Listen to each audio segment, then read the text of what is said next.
Yeah, both of you guys, you feel like you're hitting the ground running, picking up where you left off. I guess with the summer, you were able to go through all those OTAs and stuff. How much did that help you guys leading into this? I feel like the OTAs, like, they gave us a good chance, like, to be able to show leadership. So I feel like we did pick up, kind of where we left off just our last OTA. Yeah, to piggyback off of that, the OTAs were good work, help build our bond and communication amongst one another, without the coaches, allow us to be more player-led and, have the coaches back and everything, get the ball rolling. It helped a lot and feels good to be back out here. You and I guess Quincy are kind of the elder statesmen on the defensive line. How's everything coming along? Because you're going to be relying on a lot of guys who should be ready, but a little bit younger and inexperienced. Everything's coming along well. Everything is all in due time. We have a bunch of young guys who are putting in the work, who want the opportunity that's at hand, and they're going to be ready when their time comes. Young guys like Danny Bill, Day Sims, Trajan Odom, Carlon Jones, every single person in that room knows what opportunity is at hand, and they know that they have to be prepared at all times. And so I'm looking forward to working with all the young guys. CJ, you got a couple of new additions. I think you ran the fastest catapult speed last spring amongst maybe everybody. Yeah. But now there's Jelani Watkins and Maurice Gleaton. Mm-hmm. How those two guys intertwining with you? I haven't seen much of Gleaton so far. He's been here one day, practicing. But Jelani was really good in the OTAs. I'm excited to see what he can do in pads. I know he's fast, but if he can use that speed, to get up, which I'm sure he has, and he's showing the OTAs. So I'm excited to see both of them. Hey, for the both of you guys, Ryan pointed out how the 9 days before school starts, or 9 days and then a scrimmage before school starts, is the most compact he can remember. Can y'all feel the sense of urgency that comes with needing to get what you need to get done in that time frame? With Sofield, I feel like there's always a sense of urgency. I don't think it's anything new. We got to get better every day, because somebody else in the country is getting better every day. We can never say the same. So I don't particularly feel like a different type of sense of urgency right now just because it's shorter. I feel like we're kind of on pace with how it would be if we had a longer camp. Yeah, like CJ said, like Coach Sofield says, it's now. The time is now.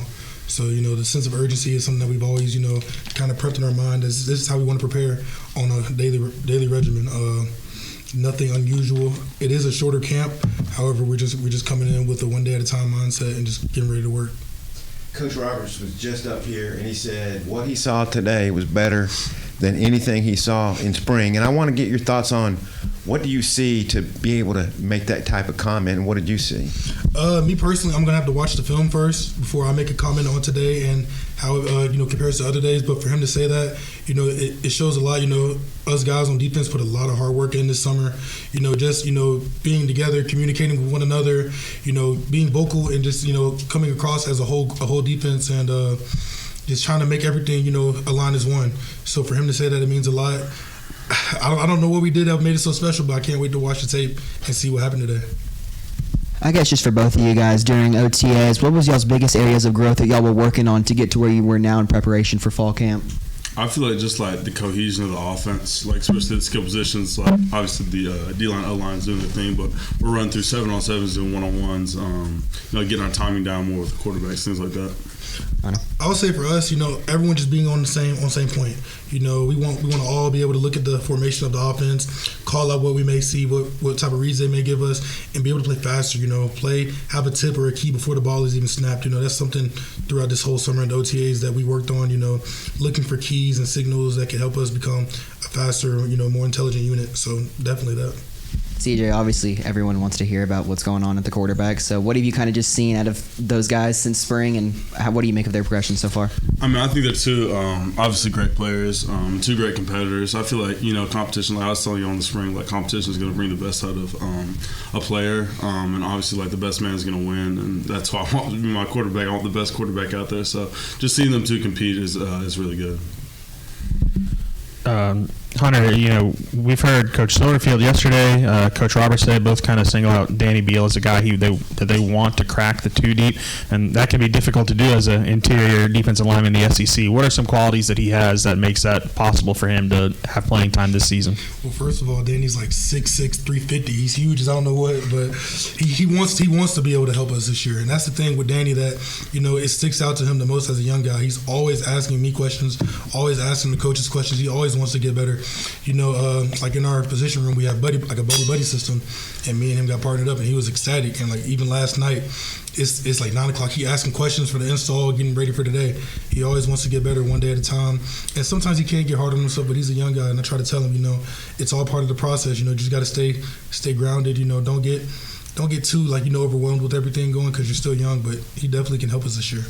You get annoyed by a 9 p.m. text before first day of practice? I don't get annoyed by Danny at all, so it's okay.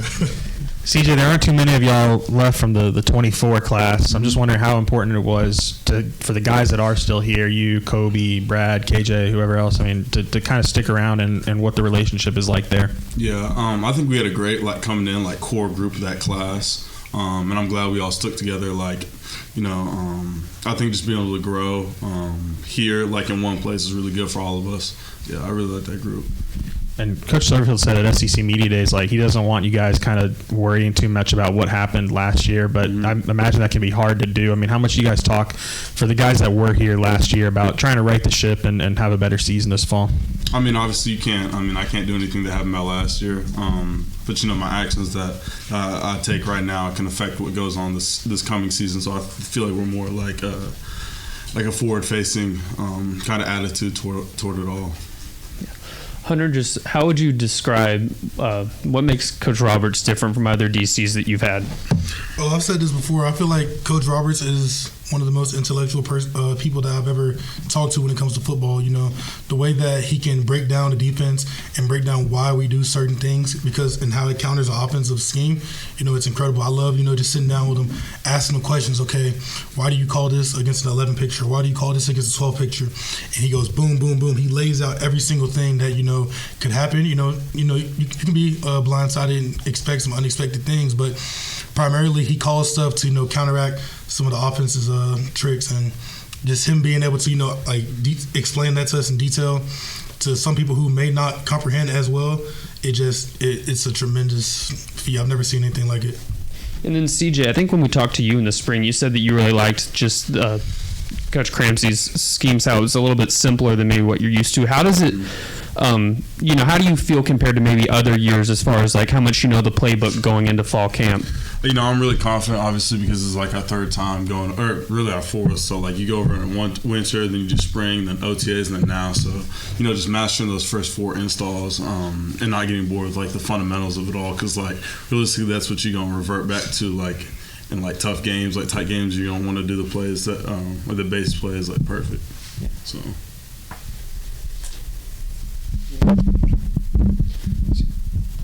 CJ, I was wondering what you saw from Hank Hendricks so far. Yeah, he's good. Obviously he's really young, but I think he's going to be a really good quarterback. I've thrown with him a bunch this summer, him and all the quarterbacks, but I think he's going to be really good. You guys are Arkansas guys. Got a few Arkansas guys on here. He's not really Arkansas.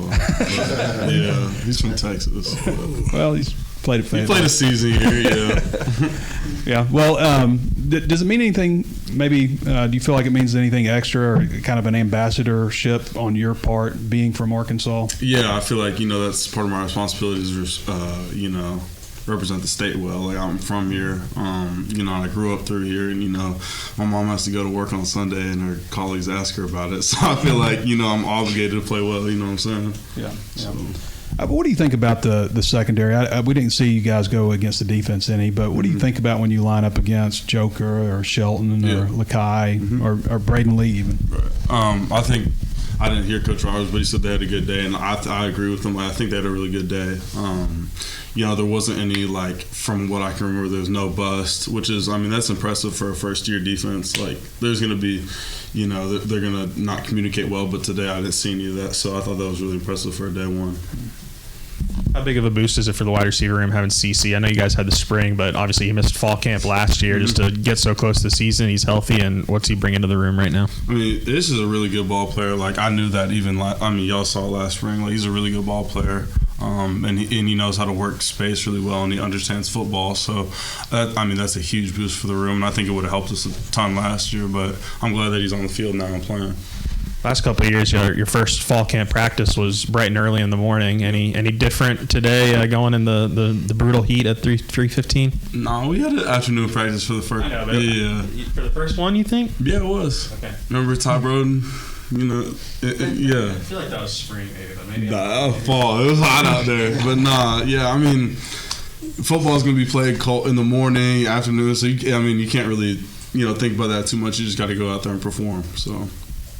That turf hot. Yeah, the turf's hot. The turf was hot. But it's hot for everybody. Yeah. So No doubt. I'm wondering what you feel like your role. I mean, you seem to be a very vocal guy. The leadership stuff's come naturally to you, or what? I wouldn't say it's come naturally. Coming in January, I wanted to be able to work and let my work do the talking before I open my mouth. And as spring went on, I felt like it was just the opportunity just to speak up more and use my voice as well as my playmaking ability. And I feel like the leadership role came along just naturally. It's a blessing and a great opportunity to have guys who want to listen to me and want to listen to the words of encouragement or stuff that I may have to say. Along with all the other leaders, we all piggyback off of one another and we all give each other great insight. So I wouldn't say it's something that just was kind of like brought in, but just happened naturally. You said Danny reached out to you. Are there any other guys that are like, hey man, Hunter, what do you see here? All the time, the whole D line, and then not even just the D line, but everyone on the defense. We all work as one. So the D line and linebackers may talk to each other. Right now, some of the guys in the D line room are in the process of talking with the DBs and figuring out what's going on the back end, so we can correlate and figure out, okay, if it's too high, if it's one high safety, we can expect what type of fits are going to look like, and all help us play faster. Coach Silverfield said that the team got bigger, faster, and stronger during summer. But I wonder, did you see any people making big strides in the bigger, faster, stronger department? I think everybody did. I don't think there's a single person that didn't PR speed-wise. And, we were lifting a lot. I know Wednesday we were maxing on power cleans. It felt like every single week, and it felt like a competition with in the skill group. So I think no one specifically, but everybody got really faster, a lot faster, and really strong. So. Any thoughts there? I mean, I agree. From what I've seen, everyone's gotten faster, stronger, and it's showcasing. So, yeah. How has the team building been? I mean, there's over 60 new guys, and that's just scholarship players on this team. And I'm sure there's probably guys that you maybe struggle to remember their name at times. Is that what kind of challenge is that when you're trying to build a team? It's something that you have to work on as a group, and so I feel like as a team we've kind of put that as a priority to get to know one another, and it hasn't been hard at all. For the most part, we all know each other. There's some guys that just came in, and we know them as well. So everyone knows that it's something that we have to overcome if we want to be a great, successful team. We have to have that chemistry together. So it's something that we work on and we try to build every single day. Sure. Yeah, I feel like kind of what Hunter was saying, it's a collective effort, and everybody's got to be willing to build relationships with new people and the people that we're already in the room with. So, Guys, great job. Thank y'all. Thanks for coming in. You got to recall Tyrone Green.